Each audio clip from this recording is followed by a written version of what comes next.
So we are going live to YouTube in a couple of moments.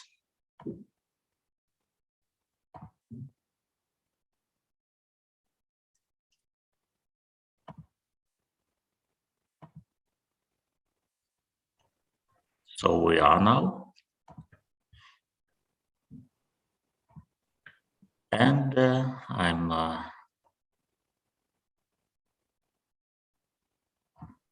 starting the recording. So Raymond, we can hear you now.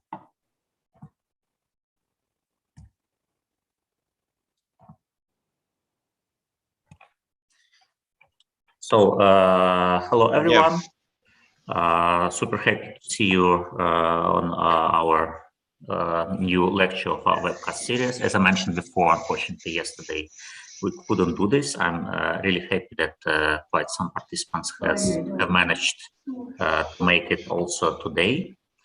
And today I'm more than happy to introduce you to our new lecturer. This is Professor Raimons Einsteins from University of Latvia, and he's a member of our intense consortium, a distinguished one.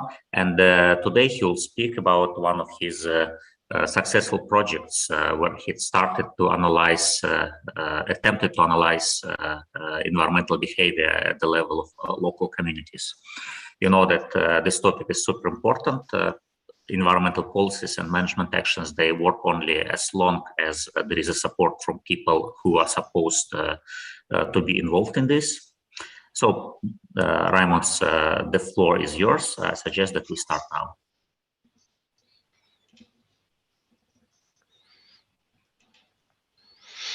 Yes, good morning, everyone. Can you hear me okay, Anton? Yes, we can hear you well. Also, we can see your presentation. You can make it full screen now. Yes. This was my worry.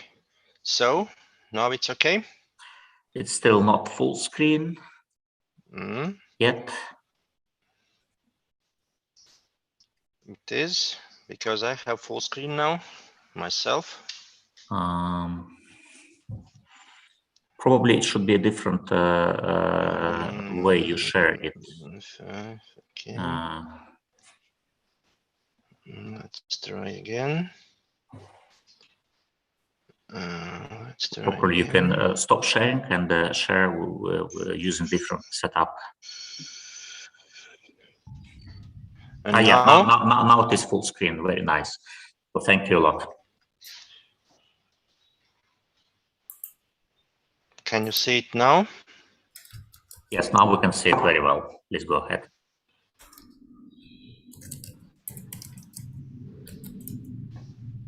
I lost your voice, Anton.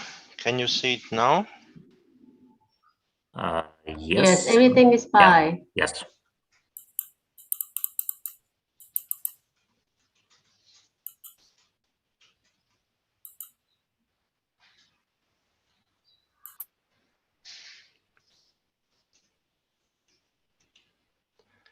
Anton, can you see it now, my presentation? I can't hear you anymore. I can see it very well.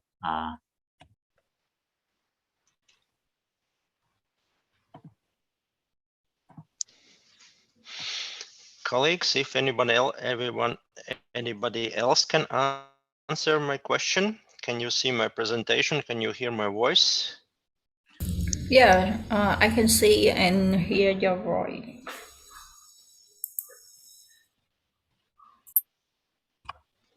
Because on my computer, I see that my presentation is on a screen.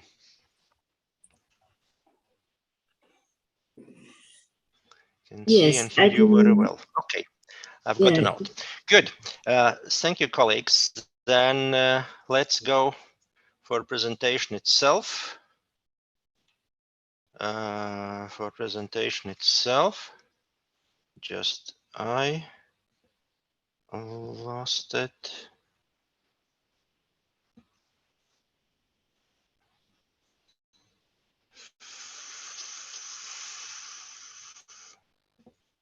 for a moment, just a second.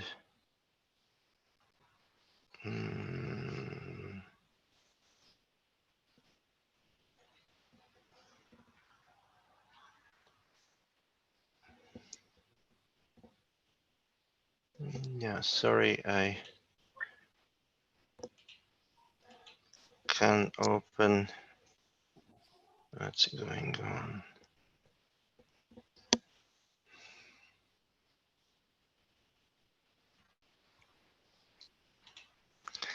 So I hope now you see it again. Hello everyone again, and my presentation today is about the topic announced already by my colleague Anton Shkaruba, and we're going to speak on pro-environmental behavior from theories to practice in Latvia, and we'll speak on some research experience and going on towards some governance suggestions and action policy proposals. But we will start, of course, with some more general introduction. All colleagues been listening myself in our previous lectures. We've been working with a number of environmental governance issues, particularly in coastal territories, working with coastal sustainable governance. But this is our project we've been doing not only in coastal municipalities and Latvia itself, but also inland municipalities, and working more with pro-environmental behavior issues. And as you see, my title of the presentation and initial slide, it's obviously a teamwork doing this kind of event with local stakeholders, interviewing and questionnaires. And it's of course done with a big team of colleagues. Few colleagues of it are mentioned here. My colleagues Jānis Brīsga and Jānis Kauliņš as the main contributors and authors of many slides in this presentation, but there are a number of other colleagues, also PhD students and master students, been involved in this project as such. But let's start from some general approaches and general understandings, which probably or mostly are more or less known to all of you, but still for a kind of introduction and little framing of our procedure, let's go on with some of those elements. And of course, when we speak about whatever situation in our globe, we can speak initially about world population and see, and here you see one of the maps, not administrative map, but population map. It's one characteristic of the world, and could be many of others. I would like to share with you only one. Another example, speaking of energy consumption. Of course, world looks completely different in this situation, and energy consumption definitely is one of the main tasks we shall be working, looking for climate neutrality, working on sustainable development, and of course, sustainable consumption in related issues too. Issue of sustainable development, of course, is very much issue of world resource use. And here, when we look on a map scale of last couple of centuries, we obviously see, and we obviously know already before, that those steep increase in all kind of resource use, all kind of exploitation of resources, ozone depletion, etc., is steadily growing, especially last century and last half century particularly. It's nothing new for us, but definitely is a warning signal we all try to keep in mind, and is to be used further on. Another popular picture is, of course, of those planetary boundaries. We all know that to some extent, in some particular situations, we live behind the limits of our planet, and this is definitely an issue to be taken into account. And other issues not in red color in this picture, being beyond the boundary, are also requesting more additional research, more additional interest, more additional action policies to be applied, not to get into red zone, of course, as well. Further on, when we look for particular integrated indicator, worldwide known of ecological footprint, then we speak definitely about overshooting, and overshooting we have already for last 50 years, and this overshoot is every year developing further on. And when we speak about particular overshoot in particular year, for example, this is a case of 2020, then overshooting is starting already 13th of August. So long before year is ending, we are overusing all kind of resources, and footprint is definitely growing. This all taken into account on this unsustainable production and consumption issues. Of course, we are having all those threats: climate change, threat to human health, threats to biodiversity, etc., related to economic growth and population growth, and not wise and sustainable use of resources, and all related issues in this particular manner. All those topics definitely were known to you already before, but if we speak further on particular sustainable consumption issues, then one of the main and particular need is absolute decoupling of economic growth and resource consumption. And here are mostly known three main strategies to be taken into account: efficiency, structural change, sufficiency approaches.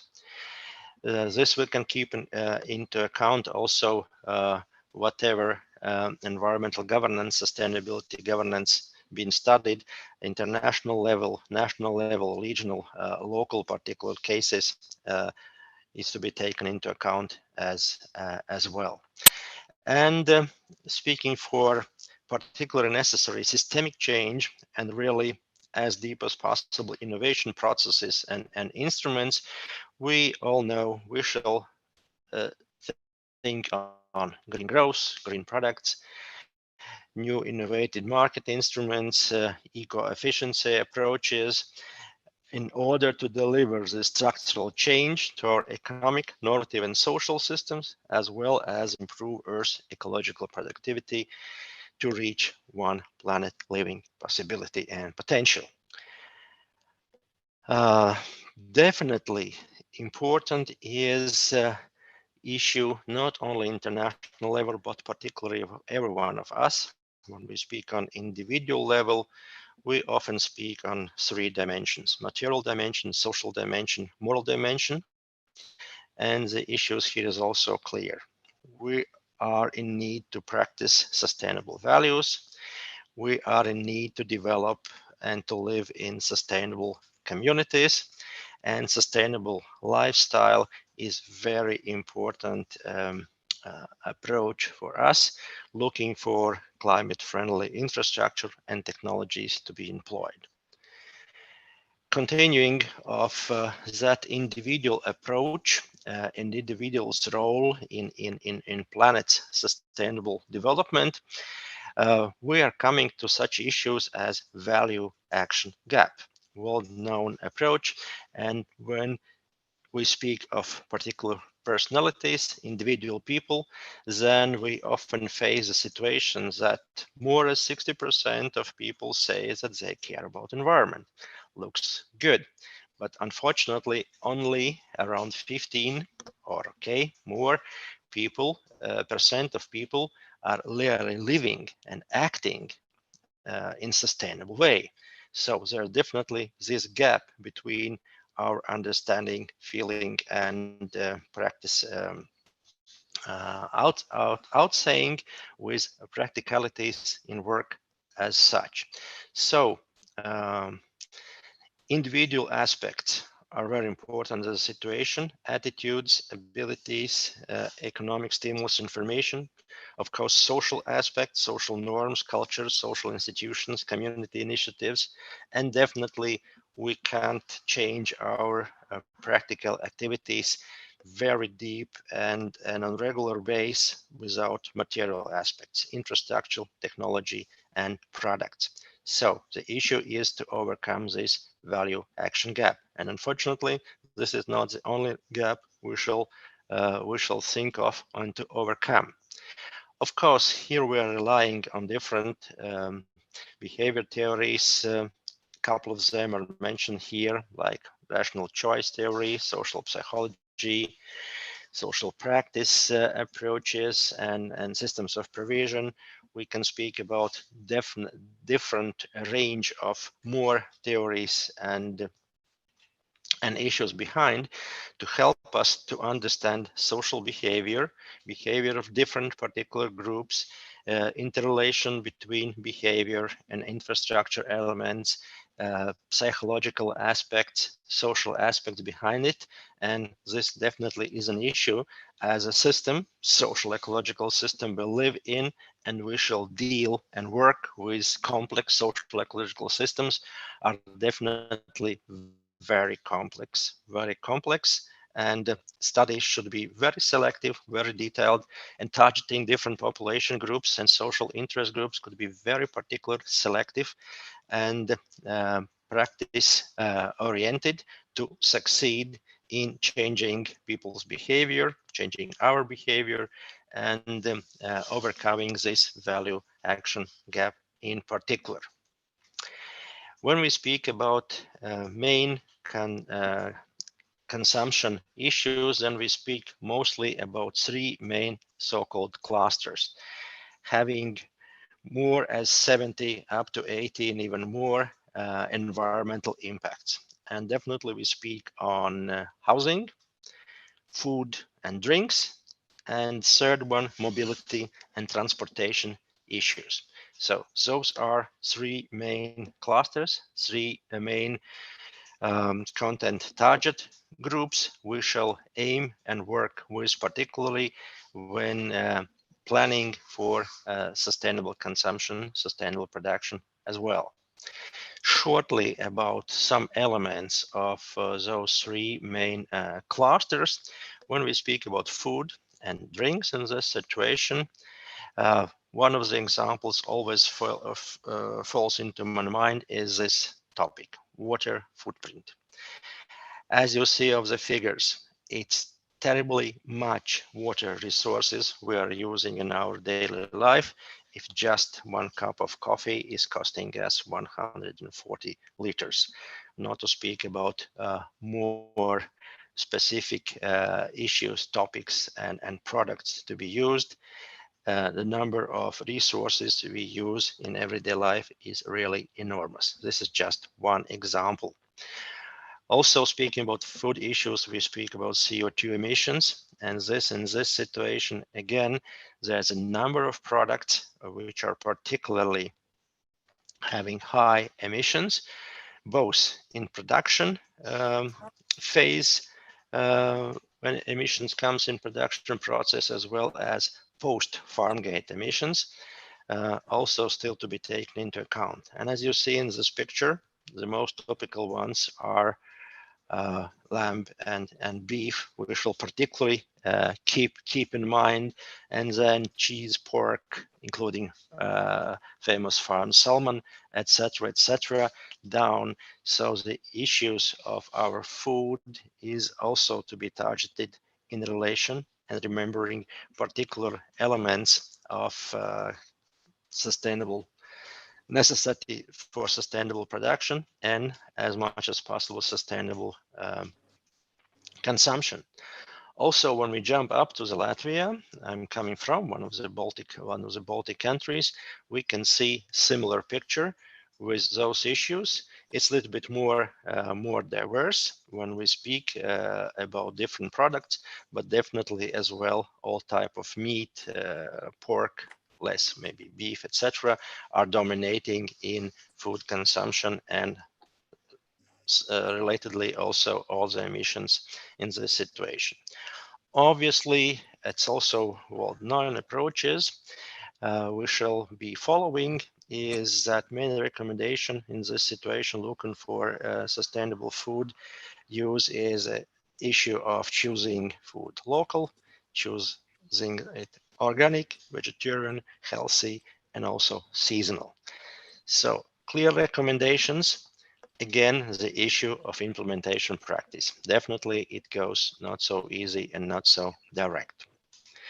When we speak about next cluster, about housing, about our houses, our conditions we all live, there are also a number of issues to be taken into account, but let's jump just straight to the main recommendations. And here is also worldwide known number of basic recommendations. We shall extend this list, definitely go more into the detail and more into the practice, but basically that's it. Reduce temperature, improve efficiency, use renewable resources, stay electricity as much, use sustainable building materials, save water, as said before, reduce waste, take care of indoor air quality, and of course, very important is behavior. Not only infrastructural and environmental parameters of our housing and housing impact on environment, but also our behavior within that housing. So we definitely shall look to our house as social ecological system and take into account all our social behaviors and elements, cultural traditions, including having enough big, if not to say enormous impact on environment as well. Jumping further on to the third main topic, mobility, transportation, third main cluster. I'm also just mentioning a few examples here when we speak about CO2 emissions. Of course, we do know to use more environmental friendly traffics when possible and as much as possible using micro mobility possibilities, biking, and of course, basically walking as much as possible is our aim. And in this situation, definitely there are also a set of main recommendations rolled down just to keep in mind and just to transfer into the policy actions and transfer into practical activities on the ground. Go on foot or cycle, choose public transport, choose energy efficient cars or with alternative fuels, drive green, and of course limit your flying possibilities and necessities as much as it would be possible. Of course, still the question of transferring all those main, well-known, understandable recommendations into the practice.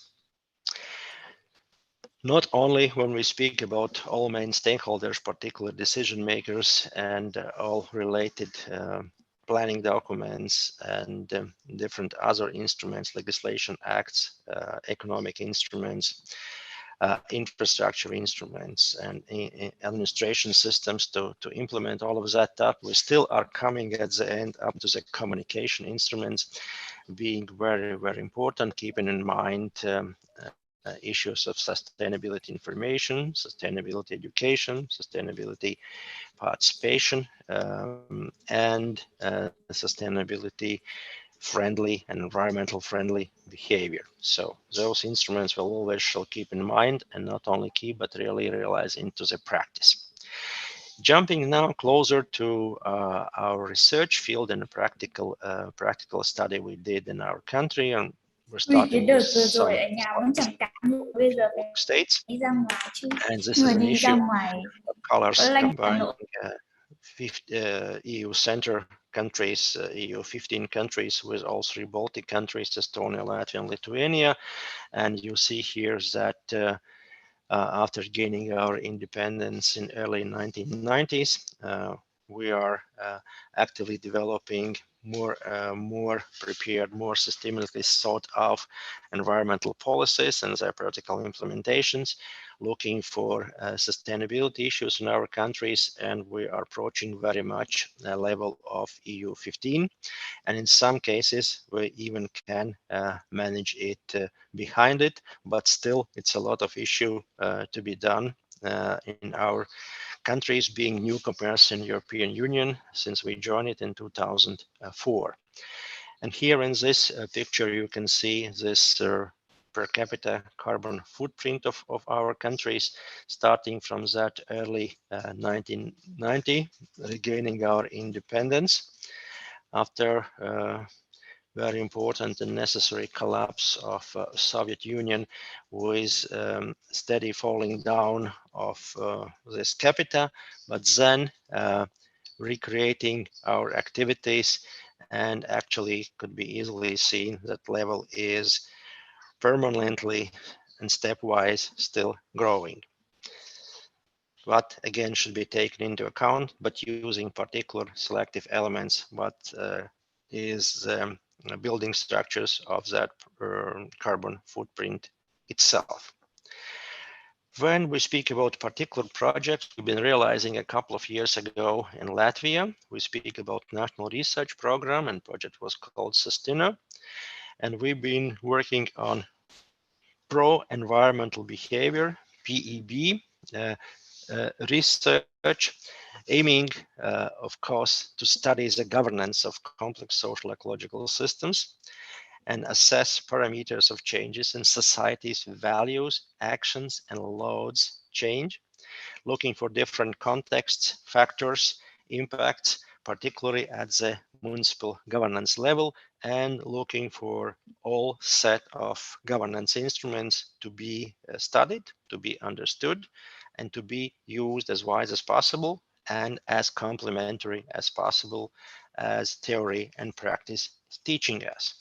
Speaking of tasks of the project, I can emphasize just few keywords here on developing models and recommendations for the development of public sustainability actions, and very importantly, and particularly starting from individual, household level, and local community itself, up to the all other above governance levels to be taken into account and to be horizontally and vertically integrated between each others. Particularly closer to the aspects of this big national project, which will be only partially represented in this my presentation. We're going to speak. I'm going to mention here our national survey done for 1,000 inhabitants in Latvia, and it's completely enough taken into account that the whole set of population in Latvia is just less as 2 million people, according to last statistics. And this national survey was very complex. It was 68 questions to cover all sustainable consumption main clusters mentioned already just now before: housing, mobility, food, and different other environmental aspects and approaches to be understood, including all environmental policy instruments. We did as well local case studies in several chosen particular municipalities. We've been working with consumption carbon footprint in mentioned clusters, doing different cluster analysis, applying also Schwartz value model, and coming down up to the value action pressure gaps, PEB index, factors affecting environmental behavior, and subsequently down to the policy consequences and recommendations. In our situation, speaking of Latvian particular local municipalities we were working with, there wasn't possibility to go on for some particular policy recommendations, which have been stepwise introduced in this municipality, and we have had an option to follow them and to work and cooperate with all main stakeholders groups. Particularly behind those surveys done at national level and local, a couple of local municipalities, in those municipalities we've been doing also interviews with main stakeholders. Interviews were more as 40 deep, up to 1 hour, detailed interviews with all main stakeholders, keeping in mind, first of all, local decision making at local level, but also not forgetting on production. I mean, corporate sector, working with also representatives of national governance at regional and local level, and particularly also with all main type of mediators. In this case, speaking of local NGOs, local regional medias, speaking of all kind of educators formal and non-formal education, representing formal, non-formal education system, and local environmental sustainability expertise, having local experts and specialists in the field. So deep interviews, deep studies with those all issues were added also to this study itself. But let's go more in detail on that process. And just mentioned this research and development approach, R&D approach, combining not only research, particularly an academic research, up to the very applied research elements and up to that development activities which could be initiated and could be done in municipality. And it is very important in such situation if we keep in mind the issue that in parallel to the study, there always is an issue in cooperation with those local or national authorities and informing them in due time and involving them as much as possible in this study, analyzing results, also having some impact of study direction and elements. So to have a follow-up of all main stakeholders parallel and during the project realization. In this case, we've been presenting first initial results of our study at the City Council or Environmental Commission of the City Council. And here are mentioned two municipalities, Liepāja, with up to 80,000 inhabitants, and Valmiera, about 25,000 inhabitants, more typical size town in Latvia, both more or less environmental oriented towns. When we did also local survey with almost up to 400 households in those municipalities as well. Of course, discussion and action policy initiatives in those related situations have been done as well. So particular results, particular elements I would like to share with you now, and definitely there could be a number of similarities, particularly in Eastern European situation, not only in our countries in Baltic, but also we can see basically the same issues, the same situation also with value action gap as we know globally. But start very simply with households. Is your household environmental friendly? And here, as you see, definitely very positive results. Up to 45, both male and female are mentioning that they are more friendly than not. And up to 15% of inhabitants, this type of males and females, are mentioning, yes, we are green people. A number of answers coming from inhabitants say, we try if it does not affect our lifestyle. Of course, very important issue to think about lifestyle and changing lifestyle and its impact on sustainable consumption itself. But unfortunately, we shall also mention that there is more as 15% people haven't thought about it. Still, nowadays, in our modern world, using not only national, regional, and local medias, but also a lot of social medias, there are still a lot, enough big part of population haven't thought about it as such. Next characteristics, very important to our understanding, is when we look on issues of waste management. When we ask a question, do you sort the waste? We've got 60% of inhabitants answering no. That's quite a big figure, definitely. And the issuing why is the issue. If you do not sort the waste, the first answer is there are no sorting containers near home. Of course, we can't put container at every home, but still, infrastructure issue is definitely issue, but quite often it's just an excuse not to sort waste. It's difficult, and again, issue, about 20% saying haven't thought about it. So even haven't thought about sorting waste as such. And in this situation, combining different results, it's very important to understand that half of those who mentioned in the questionnaire that they consider themselves as green, as environmental friendly, in the same time do not sort waste. Do not sort waste. As we will see later on, sorting waste is mentioned as one of the easiest environmental friendly behavior or pro-environmental behavior activities.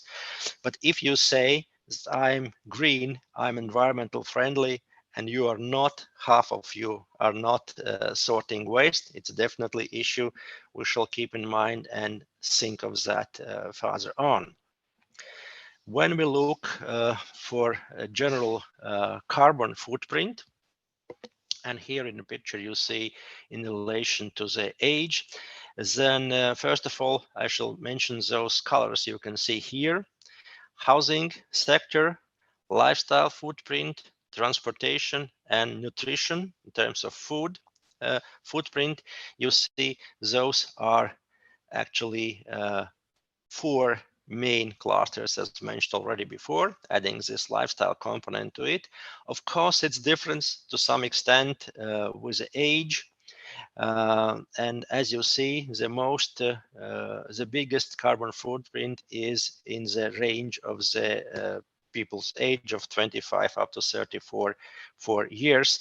Then it's steadily, unfortunately, slowly decreasing. Of course, when we look, for example, transportation costs, transportation footprint, then definitely, again, this is growing for young people and definitely is reduced when you are already senior people as such. Of course, are basic characteristics, but all that should be taken into account when we plan sustainable consumption strategies, when we plan employment of different sustainable consumption instruments.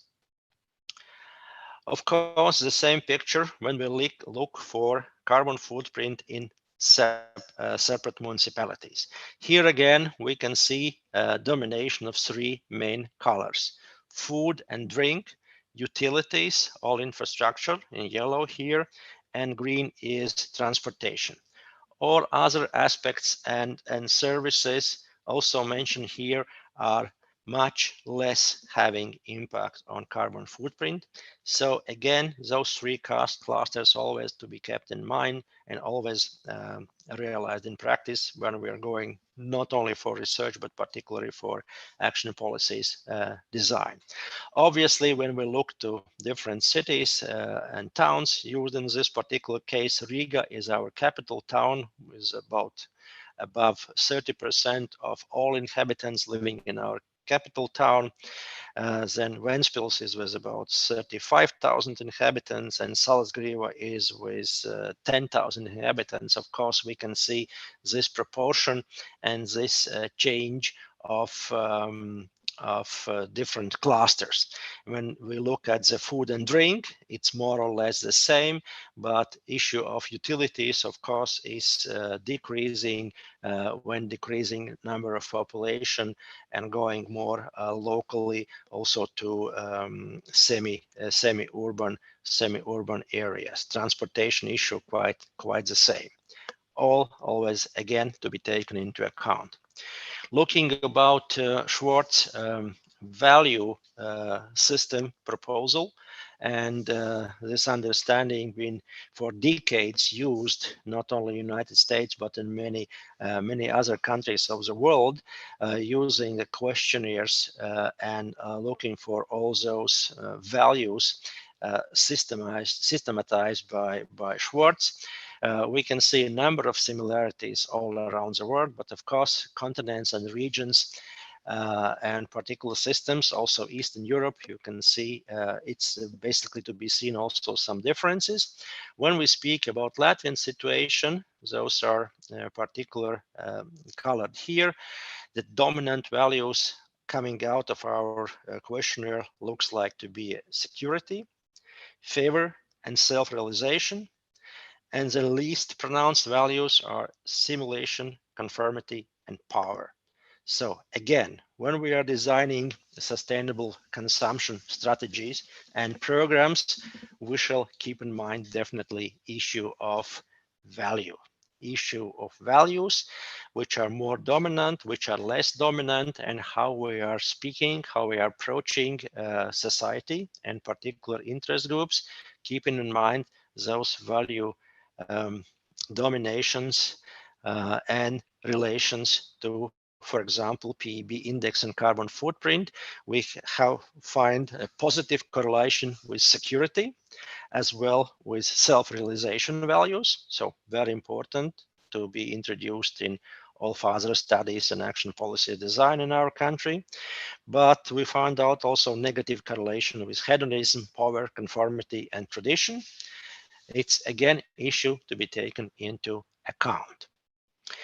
In general, looking for this here called environmental friendly action index, we can recognize that in our country, majority of Latin society is having some average readiness to act in an environmental friendly manner. So almost 60% are in average ready.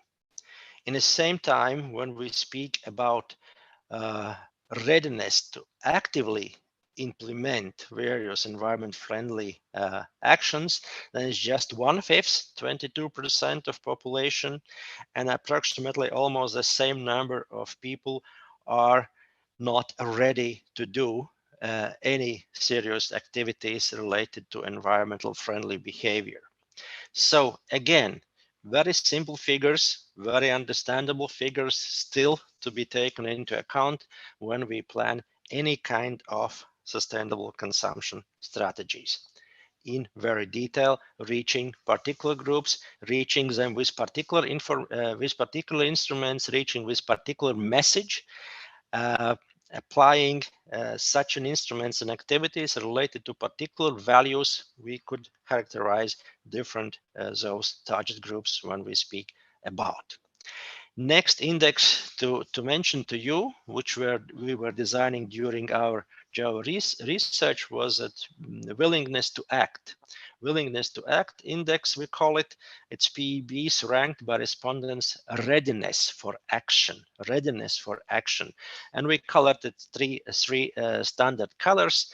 The green were for more readiness. More people are explaining and mentioning that they are more ready to do those green colored activities.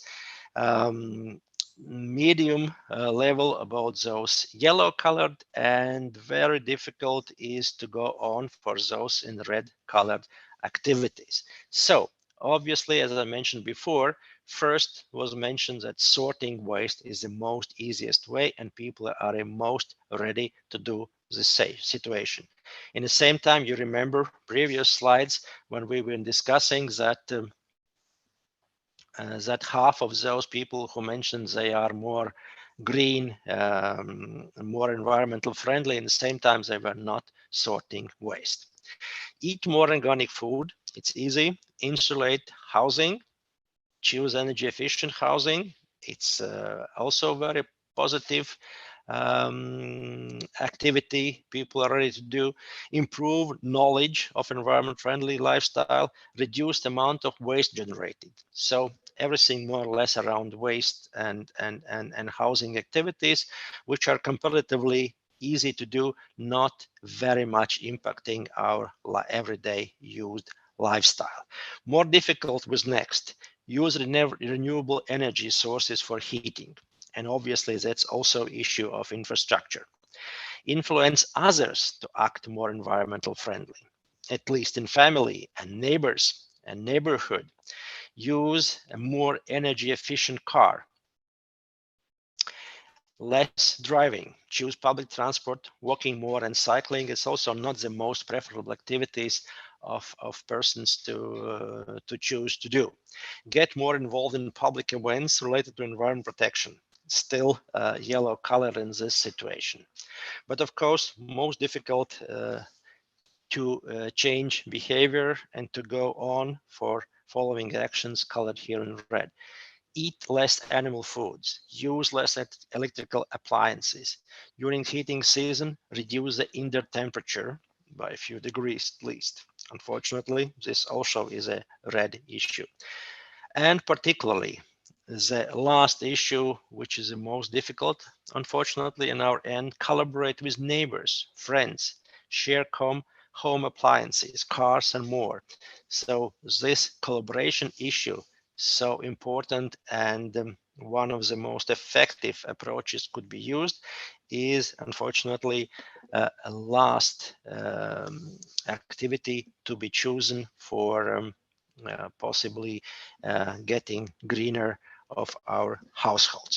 So again, the issues mentioned here is to be taken again when we design different environmental policy, sustainability, and consumption policy instruments and approaches, and particularly communication issues as such.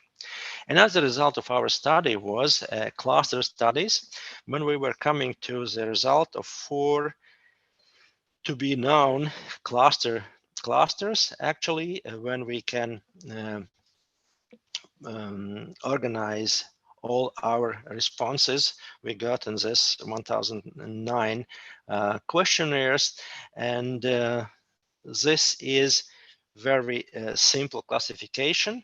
First of all, as you see here, and comparatively interesting and to some extent contradictory one.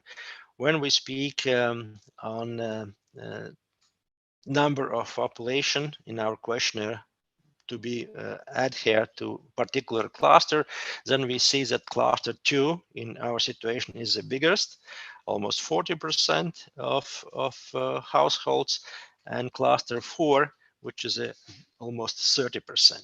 And cluster 2 is to be characterized with high environmental awareness, but also in the same time high environmental pressures.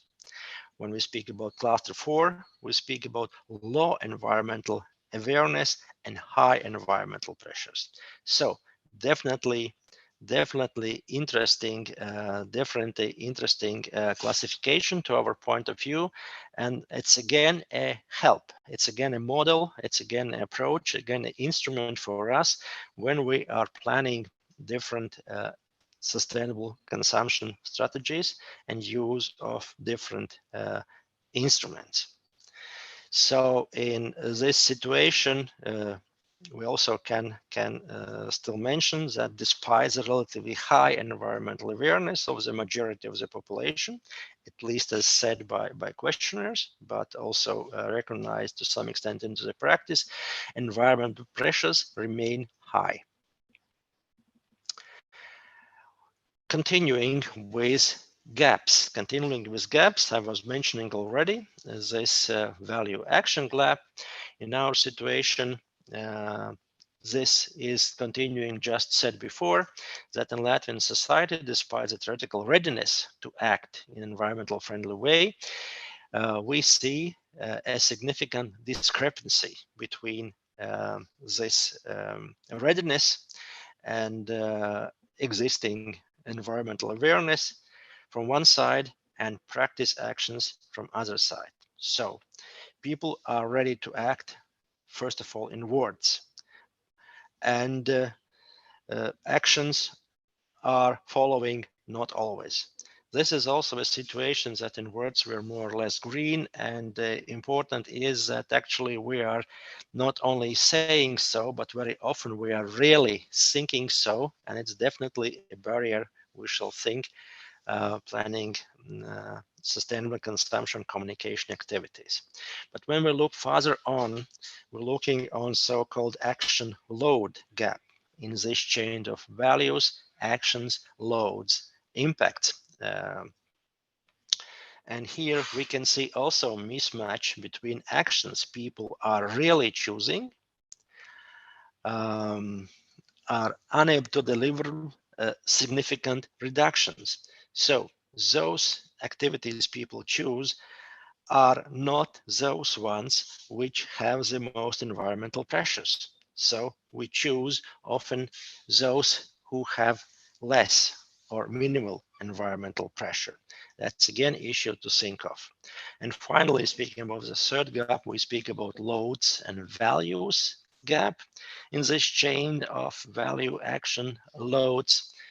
And then we see this non-compliance again. When people's knowledge about environmental loads, including education in schools and universities and non-formal education elements and information in public sphere, etc., it's definitely not enough to motivate people to ensure PEB, pro-environmental behavior. So knowledge is not enough. So concluding, very general aspects here definitely are that we see psychological, social, and physical barriers to the implementation of PEB, and overcoming of these barriers definitely requires targeted policies and very targeted and selective policies that take into account all those behavior theories, and as much as possible are going to develop different incentive systems in order to strengthen PEB and people's daily practices. When looking for our cases of municipalities, Liepāja and Valmiera mentioned before, I'm choosing here just few separate slides to illustrate the situation in comparison and in parallel to our national survey just mentioned before, and stressing maybe some particularities and some differences that's obvious is different in different municipalities. And here are a case of national survey and Valmiera, as I mentioned, about 25,000 inhabitants, and Liepāja, about 80,000 inhabitants, more industrial city. Even in both cities are industrial activities and developments, but Valmiera set the target to be environmental, particularly set a target, and not only set, but also decided on green city declaration done in the early 2015. Actually, this was a project part of our project collaboration with municipality, analyzing environmental situation and suggesting some policy activities. And the municipality immediately, Council of Municipality, also agreed to have such a declaration, one-page declaration, political commitment of municipality leadership to green activities. And actually, you will see that municipality were doing some number of green activities before and more active working farther ahead. Here is again the question, is your household environmental friendly? Not to speak about those almost 10% inhabitants saying that they don't know. We would like to mention this example of more friendly than not. And here in this situation, we see that Valmiera, this above black color, is dominating. That's 60% of households questioned gives this answer. Liepāja is a little behind. Liepāja is a bigger city, never mind. And national is even lower. How important is environment protection to you personally? While asking question to those households, and we again here see quite a positive picture that almost 90% of inhabitants altogether say that it's either very important, 40%, or rather important. So in words, again, we are environmental friendly. But again, issue of value action gap. Important aspect of PEB is participation. Participation in local and environmental policy design and practical implementations. And then is the issue of opportunities to get involved and express your environmental interests and hopefully to be heard by municipality decision makers. And then if we are asking how about those opportunities, we've got, unfortunately, quite many answers, 35% that they do not know or were not interested. In the same time, it's very positive that there are answers around a kind of, I think, options are good and options are many. So, and knowing those particular municipalities, studied them particularly, also using this deep interviews with main stakeholders, we definitely know the situation, environmental situation in those municipalities, and we can say that there really are a number of initiatives, and we definitely agree with those 36% saying that they are good or even many. Altogether 46%, so almost half of population. And at the same time, there is another half of population which think that there are no such interests, they are not interested, or options are poor. So conditions in particular municipality are equal to all inhabitants, but attitude and understanding and approach of different inhabitants, of course, is different. In this situation, quite different. Almost half is not interested or seeing them not options not a lot. Another half is completely different. But it's again issue of using different communication instruments when we speak about sustainable communication strategies and practical campaigns. Another issue already tackled today in my lecture quite often about sorting waste. And here we definitely see that both municipalities are very, very actively ahead, Valmiera particularly, since also having established a municipality-based waste management company itself, not just using waste companies from outside. National survey shows definitely this less positive picture of 40% of inhabitants. And looking by type of the waste, of course, we again see this leading role of Valmiera. This is a black color here. And obviously, when we speak about national survey, this light brown color here, compostable waste, then definitely at national level it's much higher because we speak about whole situation in our country, not only in urban environments but also in countryside. But as you see, there's quite a difference between different municipalities, different situations. So selection process of different policy initiatives and different policy instruments and communication campaigns is different from municipality to municipality.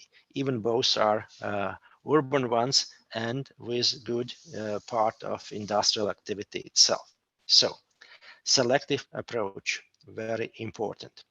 Main environmental problems near the home, then we are in urban settlements like Liepa and Valmiera, we definitely can see noise, dust, smells, most important, and waste. Also still some illegal dumping sites and unattended pets. That's definitely a situation and problem in urban municipalities. And as you see, also the issue of urbanization. Liepaja is 3 times bigger by population. We can realize also here in this picture. Two very important issues, two very important questions. What do you think contributes to the people's desire to be environmental friendly in their daily lives? And in this situation, we can see that most important and is and prevailing family values. Prevailing family values. Second most important element is caring for the future of the children. So young families, young mothers are the most active and most environmental oriented societal group, having a real impact in municipalities, particularly smaller ones, and changing policy directions in those municipalities itself. So young families and family values are most motivating elements here. Of course, general values prevailing in the society and positive example of another is also element which could be used, including satisfactory level of prosperity. It's also playing different role, but still values of family and families with children, young families, young mothers, having such an impact. But those issues which are slowing down and reducing people's desire here, unfortunately, dominates very simple issue: indifference, laziness, simply laziness. Personal comforts must be sacrificed. So two main reasons behind having not readiness and having no practical activities. As well, ignorance and some say lack of information is those elements we shall take into account, speaking about the barriers of sustainable consumption change in municipalities at local household levels. The same when we compare those two studied municipalities is an issue. What households would require from their own municipality to support, to do kind of activities to encourage inhabitants to pursue green lifestyle. And here is also different in municipalities. Like in Valmiera case, they say more to pay attention to resource consumption and encourage change. Encourage change by all possible means, including communication. But in Liepāja, in bigger municipality, dominates issue to support stakeholders with good example of municipality implementation itself. And this is a case actually Liepāja municipality is doing quite much, but also providing better infrastructure. So all those issues definitely are to be taken into account. And coming to the closing of my today's presentation, of course, there is a number of issues which could be summarized here. I did a couple of them, not looking for every detail and every aspect, but most of it was already discussed during my lecture. But let's start with a simple one. Consumption load of Latvian households and environment is growing and exceeding the globally available limits. So this is a conditional situation here. And largest environmental pressures and impacts are those three main consumption clusters or sectors, as said before, like it's all around the world, but with also particular specificism we've been discussing already during this discussion.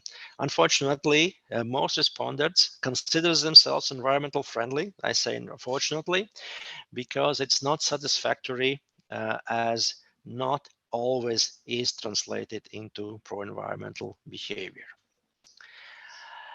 A very particular issue for us environmental scientists, environmental governance specialists, is that motivation to protect or improve the environment is rarely the primary motivation. So environmental protection itself is not always or rarely primary motivation for people to look for PEB. But more effect we can see here when there is motivation done by desire just to save money or improve health or increase prosperity value or gain recognition, property value or gain recognition. So we shall think behind environmental approaches and understandings, definitely, as I said before, looking to our households as a social ecological system. So complex social ecological system. Unfortunately, values also have a role to play. Fortunately, have a role to play, but not the only values are dominating in the situation. Particularly when we speak about values, speak about self-transcendence, values here. As I said, values explain only a small part of green behavior. Sure, the issue of environmental pressure and sustainable consumption is related to the external social factors and basically as well infrastructure. But in our studies and questionnaires, we definitely find out also that infrastructure is not the main and the only, very much we can do using also communication instruments. And in this situation, obviously, that when we're looking for pro-environmental behavior and strengthening this in social practice, we are definitely looking for facilitating more tailored policy approach to bridge that multiple behavior gaps and overcome sustainable consumption barriers. And last but not least, I would like especially emphasize, and I tried to do it also during all my lecture, in order to promote PEB, it is not enough just disseminate environmental information, whatever successfully you may do it, but is important to take into account the all social psychological factors of human decision making, and to set good examples to encourage, create incentives, eliminate the most harmful actions and all kinds of those activities. But environmental and/or consumer communication needs to be developed. It's obviously a clear target and clear message I would like to say after this my presentation, in order to combine environmental and consumer sustainable consumption information with sustainable consumption education and training activities and instruments, with involvement and participation of different stakeholders, main stakeholders, in particular selective stakeholder groups and stakeholder clusters, as mentioned during our lecture today, and looking for different PEB developments, demonstration cases, examples to be widely used. So environmental consumer communication, most important issue to work with when we are looking towards sustainable consumption, sustainable production, both related altogether. So thank you for your time. Thank you for listening, and I'll be, of course, happy to answer questions if you might have. Yeah, thank you a lot, Raymond. It was a pleasure hearing your presentation. I think it was extremely enlightening. Many Sorry, cases. Anton, I can't hear you. Really? Anyone else you hear me? Yes, I can hear you very well. Okay. So let us type this to Raymond's. Raymond, can you hear me? Sorry, colleagues, I can't hear you, unfortunately. So I think maybe the instrument had some. Can you turn on the? So I suggest colleagues, if you have questions to Raymond, probably you type them in the chat. For some reasons, he cannot hear us. Probably that would work.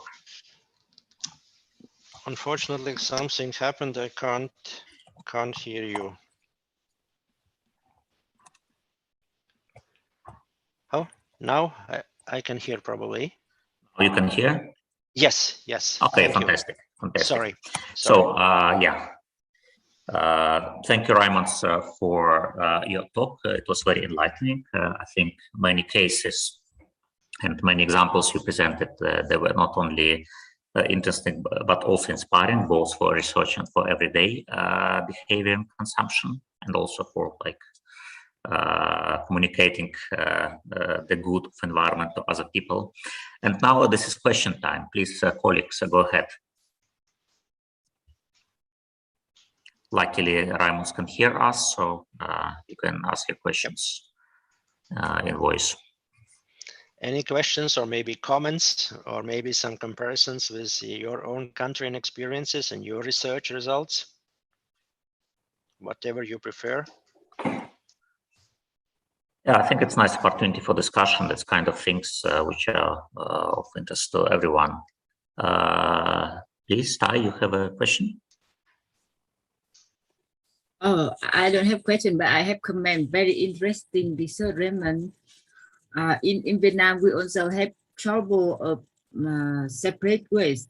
So because we cannot practice separate waste from the source. So now when all the landfill have full, we have to start to set up incineration without separate from the source, and it's very difficult. So, but there are a lot of discussion why we cannot separate waste. We have a pilot project before in Hanoi, but because after people separate at their side, but the system not separate. I mean, they see that the waste after that just put together, so they don't separate anymore. So many people claim that when we do the pilot, then it's not successful in people behavior, something like that. I don't know how to use the word. So yeah. We need to separate waste in the future, but still seem like stuck at the task. Very interesting. Yeah. Thank you for this example. It's definitely very simple and very clear. If it's really a waste started to be separated, but we see that municipality further on is still putting it together and not using separately, it's definitely not encouraging factor for inhabitants. Yes. Here again, the issue of information and communication and clear demonstration case. So municipality definitely shall demonstrate to all the inhabitants what is used and how this separated waste is further used and what are results out of it. And then only this basic answer, basic issue is to be done. It's again transparency and participation. Transparency and participation for understanding the whole process of separation, waste separation as such, from separation starting point at a household up to the very end story, what is done with this separated waste, obviously. Yeah, thank you for this comment. Yeah, thank you very much. Any other comments or questions, please?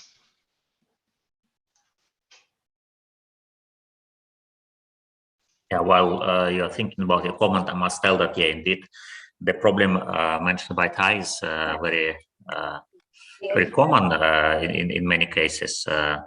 I heard this from a similar case in Belarus and also in Ukraine, that exactly in Russia, that also exactly what discouraged people a lot, even those committed to waste separation at source,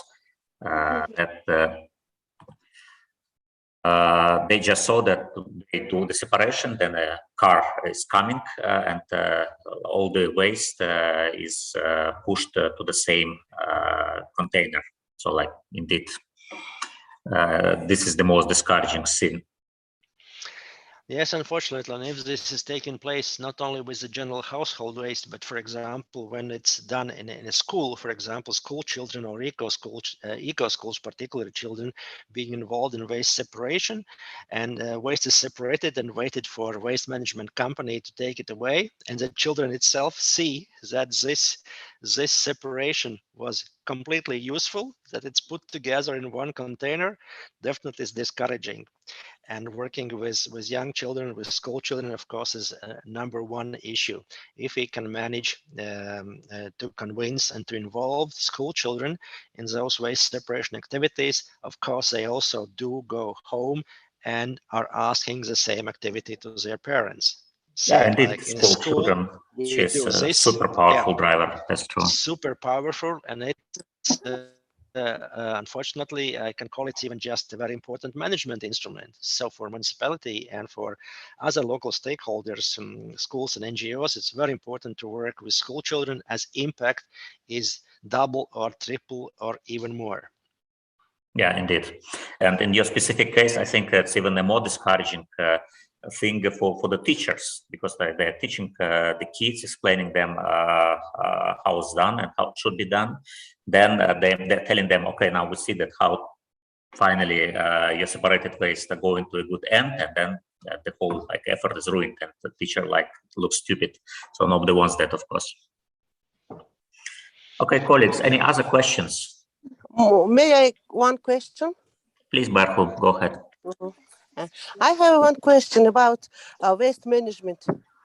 The salary of the waste management, how is include the collected from governance budget, and how many? How to say? May I in Russian? Yes, I think you can. Yes, sure. У вас в странах есть какой-нибудь личный company, private company on the waste management? Because in Mongolia, all companies is a governance company. How about experiment examples in private waste companies? Yes, I understood your question. Situation in my country, in Latvia, is like this, that at local level and municipal level, there are basically two main options. According to law, municipalities shall commission private companies for waste management issue. So this is an issue to be given to private companies, and there is a competition.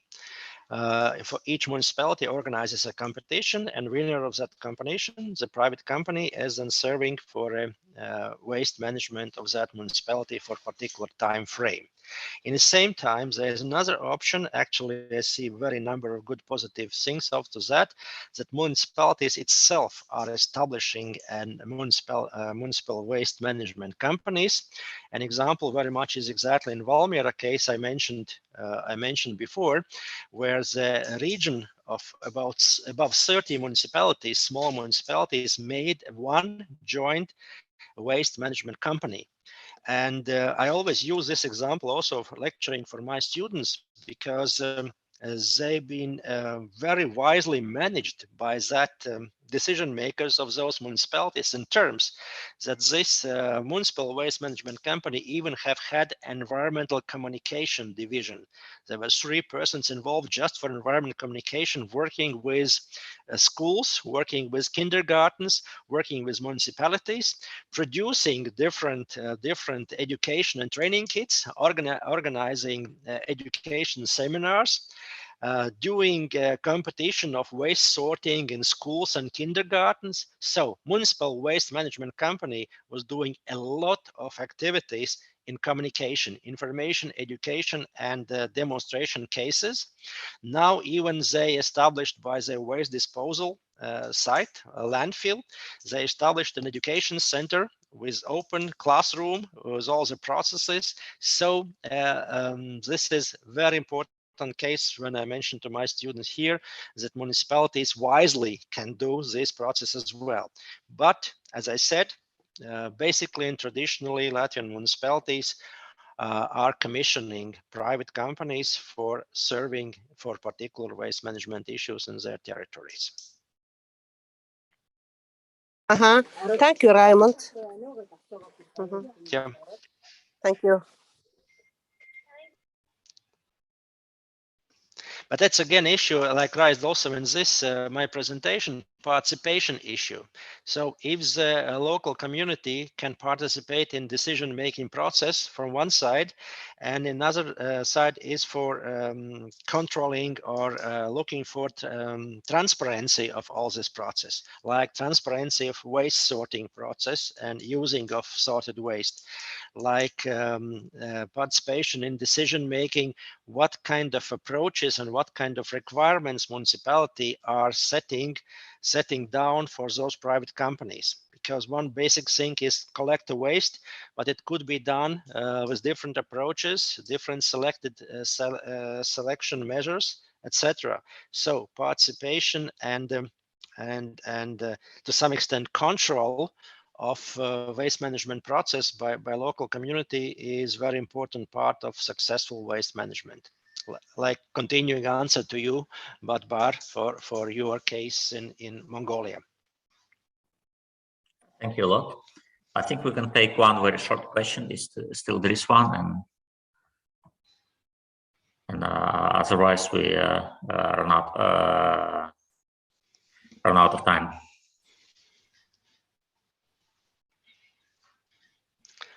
Okay, colleagues, any comment from your side, from your experience maybe?